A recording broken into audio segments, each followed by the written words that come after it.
제주 4.3이 74주년을 맞은 올해야 희생자에 대한 피해 보상의 기반이 마련됐죠. KBS는 앞으로 보상 과정에서 보완해야 할 과제를 3차례에 걸쳐 심층 기획으로 짚어봅니다. 첫 번째 순서로 꼬일 대로 꼬여버린 가족 관계를 어떻게 풀 수 있는지 안서연 기자가 취재했습니다.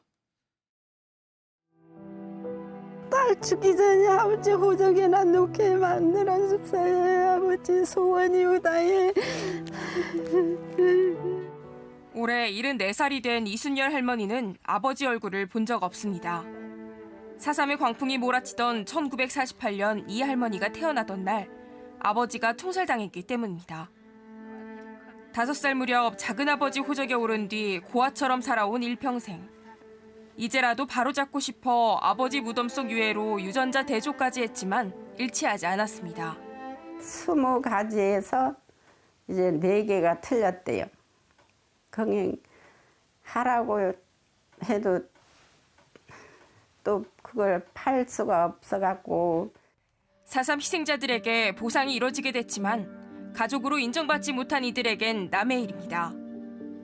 가족관계를 바로잡기 위해선 DNA 검사를 통해 친자관계를 증명하는 인지청구 소송을 거쳐야 하는데 유해부 시기심에 분석이 쉽지 않고 부모가 행방불명돼 시신이 없으면 시도조차 해볼 수 없습니다.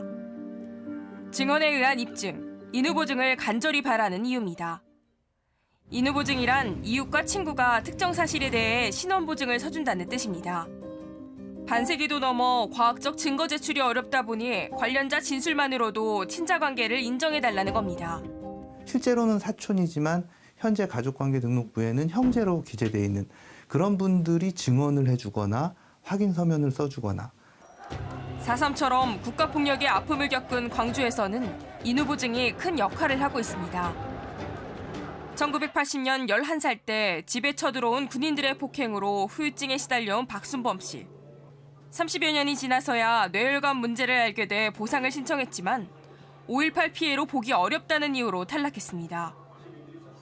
하지만 초등학교 은사 증언을 추가로 제출하면서 결과가 뒤집혔습니다.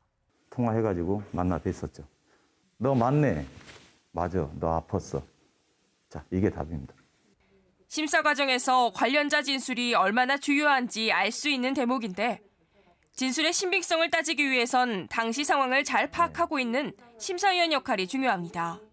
객관적인 증거로서의 어떤 능력을 인정할 것이냐 여부에 대해서는 위원회에서 나름대로 여러 자료들을 보고 판정을 해야 된다 생각을 합니다.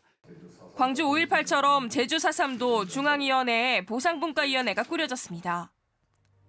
위원회는 보상금 지급 결정뿐 아니라 4.3 피해로 인해 사실과 다르게 기록된 가족관계 등록부를 정정할 수 있습니다. 4.3 당시 호적이 불탔을 경우에만 정정할 수 있도록 한 기존법에서 나아가 전체 피해로 정정 대상을 넓힌 겁니다. 얼핏 보면 위원회 결정으로 꼬여버린 가족관계를 풀 수 있어 보이지만 정정 대상을 희생자로 한정한다는 대법원 규칙부터 바꿔야 합니다. 대법원 규칙을 고치지 않는다면 위원회가 아무리 4.3 위원회가 힘을 쓰려고 해도 이건 불가능하다. 국가가 74년 만에야 피해 회복에 나섰지만 진정한 봄이 오기까지는 갈 길이 멀어 보입니다. KBS 뉴스 안서연입니다.